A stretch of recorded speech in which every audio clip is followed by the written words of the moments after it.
Good evening and thank you so much for joining us on this Friday. You're watching the 9 at Night. I'm Stephania Jimenez. Tonight we start with a horrific scene. An elderly man mauled and killed by two dogs.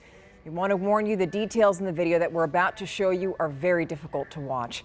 So let's go to that video that was from a neighbor who captured the two dogs who were going after firefighters.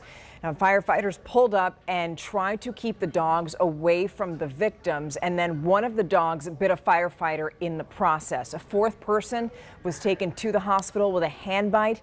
San Antonio Fire Chief Charles Hood says that this was pretty dramatic for his crew. Firefighters were very heroic in this instance, fighting off these pit bulls with pickaxes and pike poles to try to get to the patients. During that time, one of the captain on the ladder was bitten in the leg. Thankfully, he is okay. Unfortunately, we do have two people that were mauled by these dogs. Now, Animal Care Services took two dogs. We know that another agency came in and took a third dog from the home where these dogs came from. And here's the thing. These dogs allegedly have bitten people in the past. ACS says that the dogs also had been taken away previously.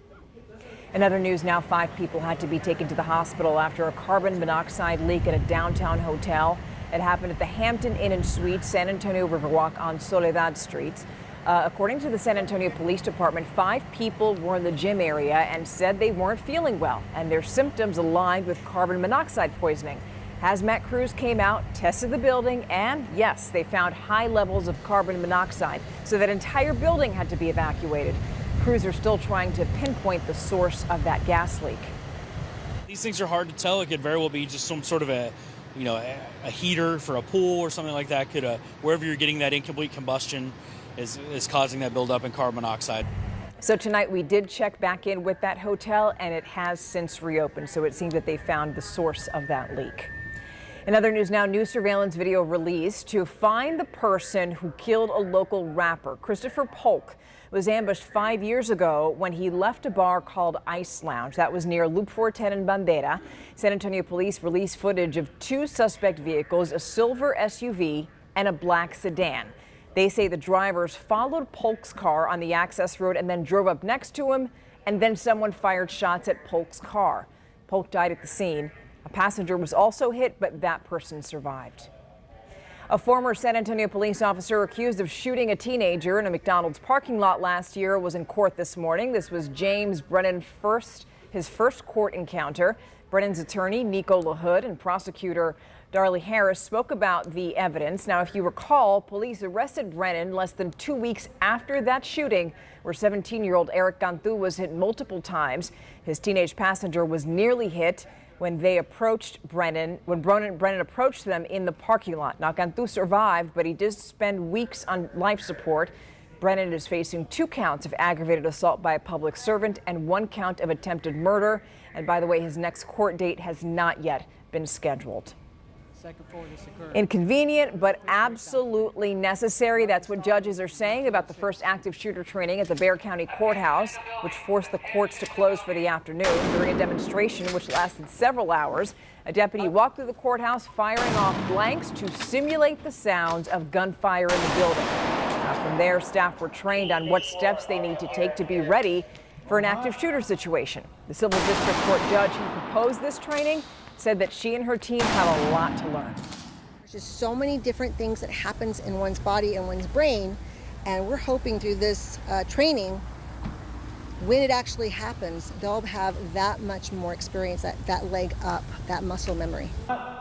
So anybody can get this type of training from the Bexar County Sheriff's Office. As for the county courthouse, it's going to reopen Monday. So it is a bit cooler outside. Let's talk about what's in store for your weekend. Here's meteorologist Mia Montgomery.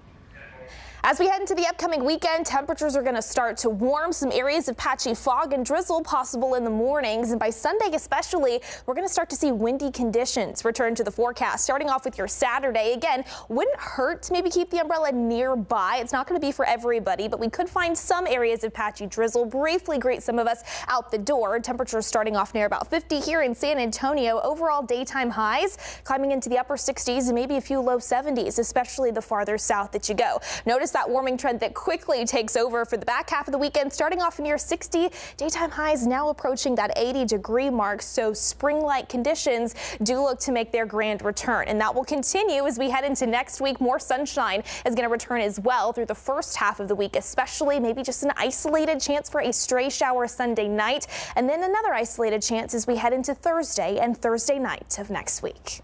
Okay, so here's something you should do. You should check your kitchen appliances because there's a recall that we have to tell you about. It's for an air fryer from that brand, KSAT. The Consumer Product Safety Commission says that you need to stop using it immediately because there have been more than 200 reports of that air fryer burning, melting, overheating, smoking. 10 people have reported minor skin burns.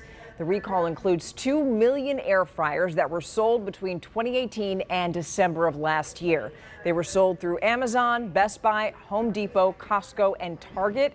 The company has details on how to get a replacement right on its website. And again, the brand is KSAT. Today marks 1 year since Russia invaded Ukraine. It was also nearly a year ago that a local cheesecake shop was inundated with support for its mission to help the people of Ukraine. And this weekend, Like a Cheesecake on Broadway is doing it again. The business is holding a 1 Year of War fundraiser. Today and tomorrow, it's giving all the money that it makes from sales to the armed forces of Ukraine. We've been getting donations from people today, just like driving all the way from out of town to just come and donate and support us. Now, Like a Cheesecake is located along Broadway, not too far from Hildebrand. It's open until 10 o'clock tonight, so you've got 54 minutes. And by the way, the fundraiser is going on through tomorrow. Before she became president of St. Phillips College, Adina Williams-Lawson had led community colleges in El Paso and Houston. She also worked at NASA. And while she was at NASA, Lawson restarted the Educator Astronaut program after Krista McAuliffe died in the Challenger explosion.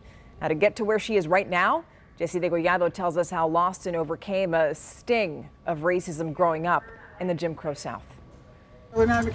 St. Philip's president Adina Williams-Lawson often doubles as a campus tour guide. The same woman who at one time was NASA's chief education officer was the same little girl growing up in Mississippi under Jim Crow, using colored-only water fountains and restrooms. Every time I entered a public building, it was through the back door. Lawson says the first time she was in a class with whites was in graduate school. 1973, that's the first time. Years earlier, she went to summer schools set up by the Freedom Riders. I attended the Freedom Schools, and I can remember them throwing Molotov cocktails into the building while we were there. Freedom Riders died fighting segregation. Most were white college students from up north. Fear is why Lawson says neighbors saw her as a 10-year-old troublemaker, helping her mother. She says her father, a master plumber, restored the family's humanity each time a white customer used the N-word in speaking to him or his children. I have a special price